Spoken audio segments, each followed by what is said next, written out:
final few days in New York involved us attending a family wedding up in New York State. We then headed back into the city for one last day and had a bit of a quiet one before we had an interesting journey home due to problems with air traffic control. I'm Lizzie and this is Laura, and we make travel content that is usually about cruises, but sometimes we do visit other places, as you can see in this video. If you are interested to know what we get up to, please subscribe to our channel and make sure you like this video. We got the train up to Poughkeepsie for our cousin Celine's wedding. The train journey itself was really simple. We'd been in contact with her before we came away. We were going to pre-book some train tickets using the Amtrak system, but these were a lot more expensive than what we actually ended up doing, which was the more local train. This train took about 2 hours. We got the train from Grand Central, and again, it was just really simple. It was like you'd expect a train station to be. There was signage up telling you which platform to head to, and we were able to get straight on the train, and there was space on there for our luggage too. The train journey itself is very scenic because it goes along the Hudson, so it was really nice to see other parts of New York State rather than the hustle and bustle of the city. And we constantly were saying, oh, it'd be nice to live here. We arrived in Poughkeepsie and it was a bit harder now to all of a sudden be able to get Ubers and Lyfts. Yeah, it was. We had to get 2 separate taxis, didn't we? Because there was only one XL vehicle in the area, so that would have been a bit of a wait for that. We headed straight to our hotel, which was the Homewood Suites by Hilton in Poughkeepsie. The hotel itself was lovely, massive big rooms. Yeah. Really clean and tidy, and felt very, very different to the New York City hotel because Absolutely. It was nice and calm. Yeah, you could certainly stay there for an extended period. On that evening, we were lucky enough to be invited to the rehearsal dinner. It was on the family property. There was a lovely lake area, and we were in sort of like a marquee type building. And yeah, it was just a really interesting experience, something we don't obviously have here in the UK, so it was great to be involved in that. There were a few insect bites from that night because we hadn't come prepared, and there was some fantastic ice cream too. And we saw fireflies. Then the next day it was the wedding. We had such a fantastic day. It was an American-British hybrid, so there were things that were traditional in America, things that were traditional in Britain that happened, and overall it was just a really, really amazing day. Yeah, we really enjoyed ourselves, and the bride was very beautiful, looked stunning. And it was just, yeah, really interesting. My favourite part of the day, though, I'm not sure I'm allowed to call it that, but my favourite part of the day was when the fire engine came. So Celine's now husband, Jay, is a fireman. So they came down from his station in the fire truck. Yeah, and we got to get in the fire truck. We've got some great photos of that. And I even got to turn the blue flashing lights on. The children had no chance. We were really, really keen to get involved with that. The next morning, we headed back to the city again on the local train. Again, really, really easy. And then we arrived back to the hustle and bustle of New York City.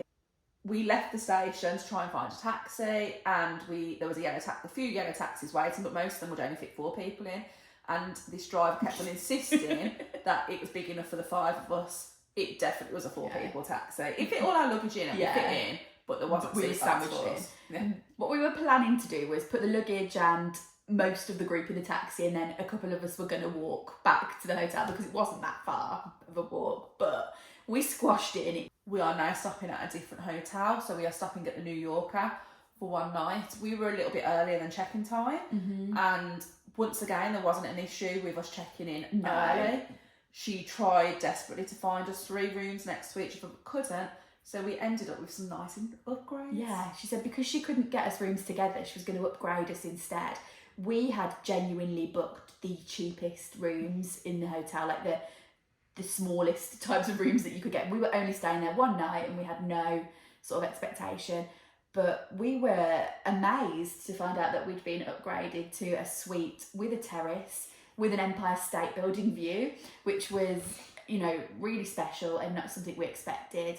The hotel itself is a little bit dated, but it did feel more like a proper hotel, I suppose, than you know, the previous hotel we'd stayed in. Prior to us coming out to New York, we had already decided that on our arrival back into New York City after the wedding, we wouldn't do too much because we gathered we would be tired, and we were quite tired by now. We decided we hadn't really done any shopping as such yet, so we headed to Macy's, and we were amazed with the size of Macy's. Yeah, but not too bowled over by the inside of the building itself. It definitely needed a few updates. The one thing that was really amazing though was the wooden escalators. Never seen anything like it. We went to Times Square on the evening just because we had seen it in the dark, but not really properly. So we headed that direction just to see the lights in action.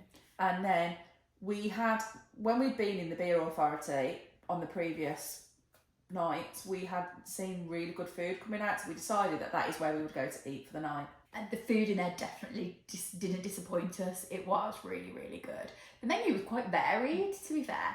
There wasn't like masses of things on there, but there was a good range. I had a really, really nice meal, probably one of the nicest things I've eaten on this trip. And it was like a teriyaki noodle dish with some enormous prawns. And I had a Philly cheese steak sub, and I was insistent that we got a side of mac and cheese as well because I felt like that was what you should do in America. We had, again, another good night's sleep. We did have to go out onto the balcony when we got back to the room and just have a look at the Empire State Building lit up at night and just see the traffic whizzing past, that kind of thing, just soak up the city for the last time. And then the next morning we woke up to some worrying news. So straight away, alerts on our phones about the air traffic control problems in the UK and flights being cancelled. So we were now very, very worried and nervous about whether we were going to make it back home. Mm-hmm. Our flight was scheduled for 6 p.m. that evening, so we still had there was still time for the issues to be resolved, and we weren't due to arrive back in Heathrow until sort of the following morning. We decided there was no point in worrying and stressing about it, headed out for breakfast, and we went to the TikTok diner that is attached to the New Yorker hotel. Yeah, there's lots of good reviews about this diner, and it was, again, fine. It was American diner breakfast. Our mum and dad embarrassed us by ordering an English breakfast. It looked really nice. It did look nice, yeah, and the food was enjoyable. And then we just had a couple of last minute things we wanted to tick off. So basically we wanted to go into the M&M store, and our brother wanted to go and have a look at the Nintendo store. So we headed over to both of those, and then had to sort of rush back to the hotel to be back for checkout. At the New Yorker, if you want your luggage stored, you have to pay for it. So we'd worked out, it was like $5 a bag. Yeah, it was per bag, so we obviously had a case each, plus a hand luggage. So it would have worked out quite pricey. So we popped down to reception and asked if there was anything that we could do, and they extended the stay in our room by an hour, which worked out more or less perfectly for us. Yeah, so they didn't charge us at all for that, but we were stressing about getting back in time still for that hour. We then checked out of the room and we just sat in the lobby area for a little bit, waiting around while popping to spend the last little bit of dollars that we had by grabbing a few fridge magnets, etc. Yeah, and a few snacks for the flight, that kind of thing.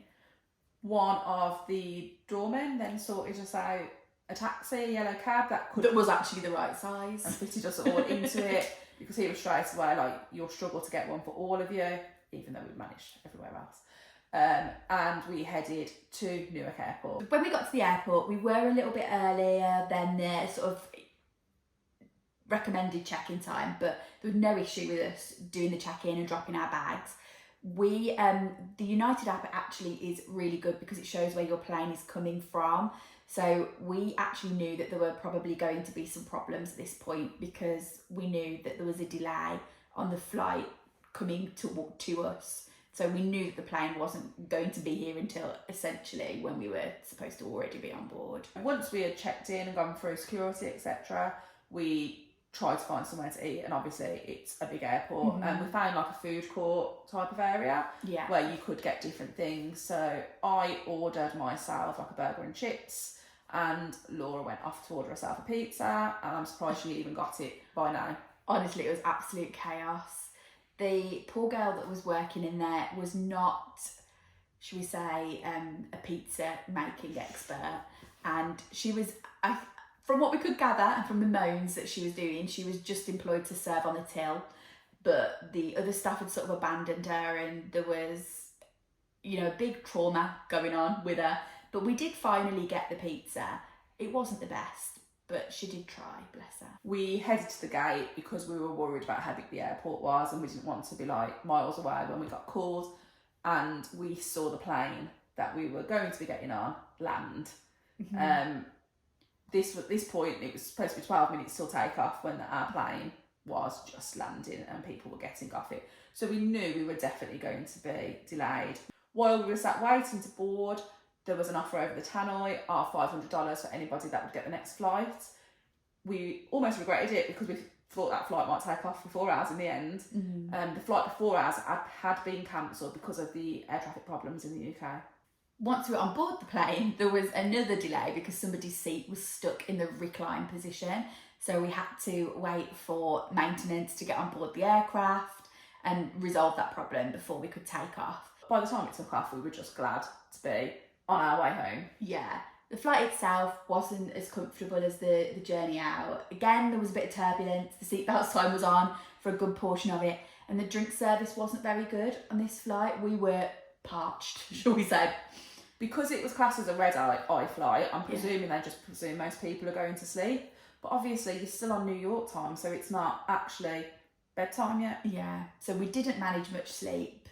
And I say it was difficult to get sort of a drink or anything like that during the flight. So if you are doing one of those flights, do make sure you bring drinks on board with you. We have had an absolutely amazing time in New York City. Couldn't have asked for a better week.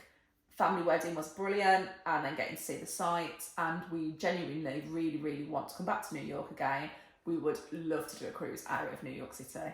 Thanks for watching. Don't forget to give this video a thumbs up if you've enjoyed it, and we'd also really appreciate it if you'd subscribe to our channel. You can also follow us on social media. We're Sisters on the Seas.